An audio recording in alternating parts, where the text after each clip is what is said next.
हल्का असम्बली कुकटपल्ली के फतेहनगर डिवीजन इंदिरा गांधी पोरम में आज मदरसे दीनिया में फतेहनगर डिवीजन की अक़लियती कायदीन की जानिब से बस्ती सदर सैयद इमरान की निगरानी में एक इजलास मुनक़द हुआ, जिसमें रुकन assembly Kukatpally M Krishna Rao, corporator Satish Goud ने मेहमान खुसूसी शिरकत की।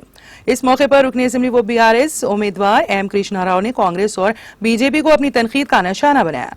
उन्होंने वज़ीर आला KCR की ज़ेर क़यादत BRS हुकूमत की जानिब से अंजाम दिए जाने वाले तरक्याती और फलाही कामों, बिलखुसूस रियासत की अक़लियतों की फलाह बहबूद के लिए किए जाने वाले इक़दामात से वाकिफ करवाते हुए उन्हें BRS को वोट देकर भारी अक्सरियत से कामयाब बनाने की अपील की है।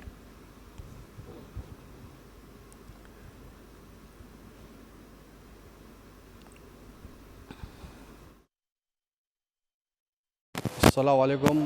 कुकटपल्ली कॉन्स्टिट्यूंसी फतेहनगर डिवीज़न इंदिरा गांधी पुरम में आज हमारे MLA और कॉरपोरेटर साहब के साथ माइनॉरिटी मीटिंग जो इंदिरा गांधी पुरम में हमारे MLA साहब जो मदरसा बनाए उसके अंदर ही हम मीटिंग करें।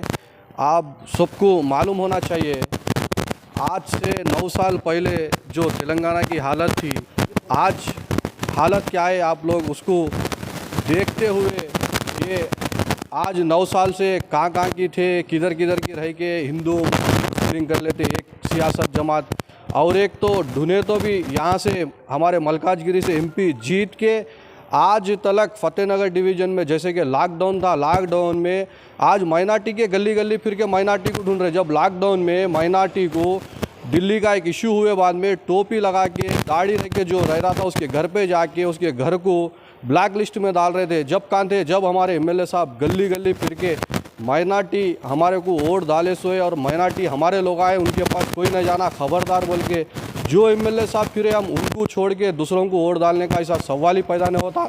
हम इलेक्टेड प्रेसिडेंट है, हमारे साथ मस्जिद कमेटी, खबरस्तान कमेटी, बस्ती कमेटी पूरे एक तय करे आज बैठ के हम पूरे मिलके MLA साहब को भारी मेजॉरिटी से जिता के इंशाअल्लाह 3 बार हैट्रिक जीते बाद में हमारे कॉन्स्टिट्यूंसी MLA को मिनिस्टर बनाने का हम CM साहब से एक नुमाइंदगी कर रहे हैं। इंशाअल्लाह CM साहब भी देंगे, क्योंकि एक इतने अच्छे MLA जैसे कि 6 बजे सुबह में उठ के पब्लिक से मिलते, थोड़े MLA के पास गए तो 9 बजे जाना, 9 बजे अगर किसी मेरा ही काम है, अगर मैं 9 बजे उठ के गया तो मेरा ड्यूटी रहता, कुछ काम रहता डालेंगे। इंशाअल्लाह ये 25 दिन गली गली फिर के काम करके हमारे MLA साहब को जिताएंगे। इंशाअल्लाह आने वाले जीत हमारी है और KCR साहब हैट्रिक CM बनने वाले हैं भारी मेजॉरिटी से। जैसे माइनॉरिटी को देखे इतने सालों में बोले तो एक ही एक CM साहब है और एक ही एक उनके साथ के जो MLA है, मिनिस्टर है, माइनॉरिटी को संगात लेके चल रहे। हम भारी मेजॉरिटी से जितेंगे। आप लोग को मालूम होना चाहिए स्कीमा, इतने अच्छे स्कीमा जो तेलंगाना में चल रहे हैं। शादी मुबारक का स्कीम पूरे हिंदुस्तान में कांग्रेस की भी गवर्नमेंट है, BJP की गवर्नमेंट है, कहीं भी अगर ऐसा 1 लाख रुपए कोई दे रहा सग्गा भाई को नहीं दे सकता, वैसा KCR साहब एक बड़ा भाई एक घर का 500 रुपये पेंशन है। आज 2000 की पेंशन 5000 करेंगे बोले साहब, बल देंगे बोले। कईयों स्कीमाएँ बोलने बैठे तो स्कीमों की कोई के लिए सिलेंडर की ज़रूरत है। BJP गवर्नमेंट उसको बढ़ा के इतना बढ़ा दी, एक सिलेंडर लेना बोले तो एक आदमी की कम से कम 3 दिन की तनख्वाह चले आ रही। हमारे KCR साहब 400 रुपये में सिलेंडर देंगे बोले, इंशाअल्लाह हम दे के रहेंगे।